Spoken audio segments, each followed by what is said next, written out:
यहाँ कुरान है, यहां पे देखिए गीता भी मेरे पास है।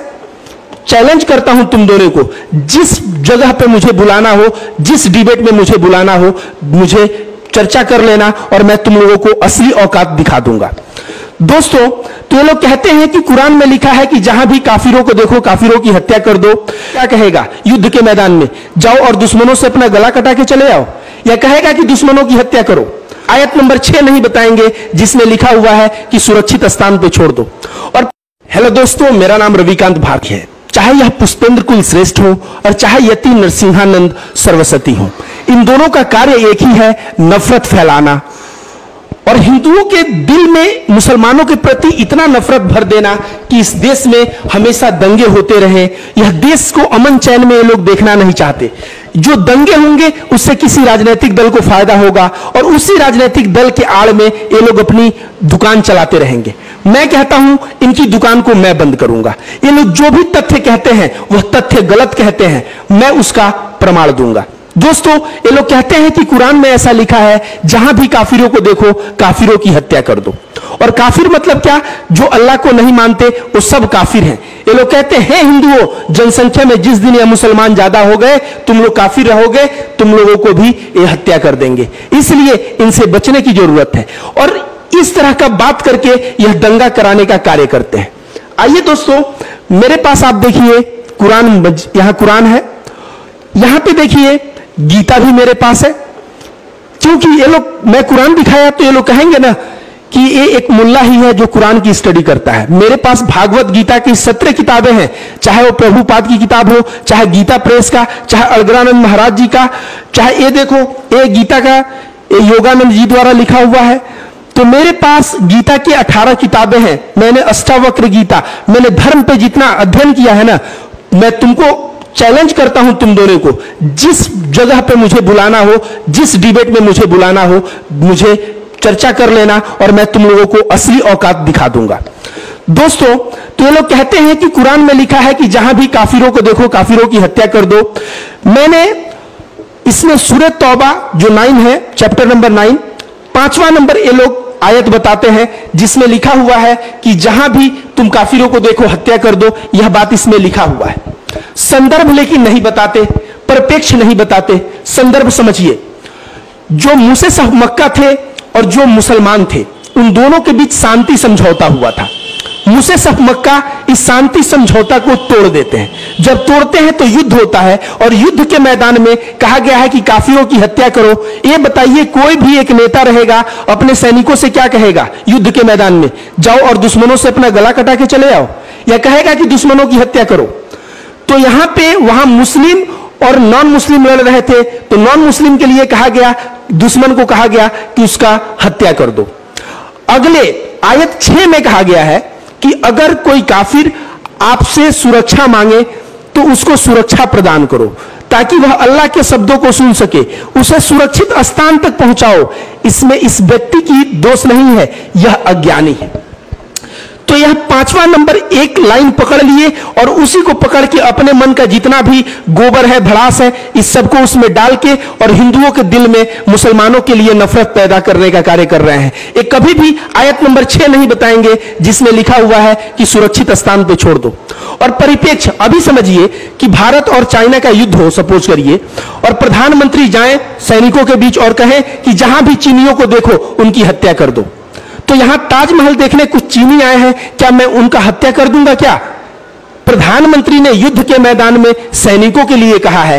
वो नागरिक घूमने आया है पर्यटक बन के, मैं उसकी हत्या नहीं कर सकता? या अमेरिका में मैं जाऊं और शॉपिंग मॉल में हमको एक चीनी मिल जाए तो क्या मैं उसकी हत्या कर दूंगा?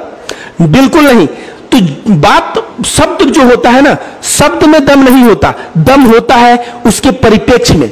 भागवत गीता में अर्जुन को भगवान श्री कृष्ण यही बात, ऐसा कहा गया है कि अर्जुन और कृष्ण का जो संवाद है वो अर्जुन को कृष्ण ने क्या कहा वो अर्जुन ही समझ सकता है। हम लोग तो पढ़ते हैं, हम लोग शब्दों को पकड़ते हैं, भाव को नहीं पकड़ते। वही बात है, ये पुष्पेंद्र कुल श्रेष्ठ जैसे लोग, इस नरसिंहानंद सरस्वती जैसे लोग, ये लोग क्या करते हैं? ये लोग केवल परिप्रेक्ष्य नहीं बता के मुसलमान ये करेंगे। मैं कहता हूं मुसलमान जनसंख्या में ज्यादा हो जाएंगे तो यही हश्र करेंगे, चलो ये मानता हूं। क्या यह मुसलमानों के शरीयत पे देश चलता है? यह देश चलता है संविधान पे। संविधान में पिछले 7 वर्ष से बीजेपी है। कभी बीजेपी से आपने सवाल किया कि न्याय व्यवस्था में इतना त्रुटि क्यों है? एक हत्यारा हत्या करके 10 वर्षों तक बेल पे घूमता है इस देश में। अगर आपका पड़ोसी आपके जमीन को हड़प ले तो आपके बाल पक जाएंगे, बूढ़े हो जाओगे, लेकिन खुद का ही जमीन आपको नहीं मिलेगा। यहां फैसला आने में 10-10, 20-20 वर्ष लग जाते हैं। क्या यह फैसला शुद्ध और त्वरित न्याय नहीं हो सकता? 6 महीना या 1 वर्ष में नहीं आ सकता? इस देश में जरूरत है व्यवस्था परिवर्तन करने की। बाबा साहब अंबेडकर ने कहा संविधान के समक्ष सभी लोग नागरिक हैं और कोई एक नागरिक अगर हत्या करेगा तो उसको सजा मिलेगी, कोई एक नागरिक घूस लेगा उसको सजा मिलेगी, कोई एक नागरिक किसी के प्रति नफरत फैलाएगा उसको सजा मिलेगी।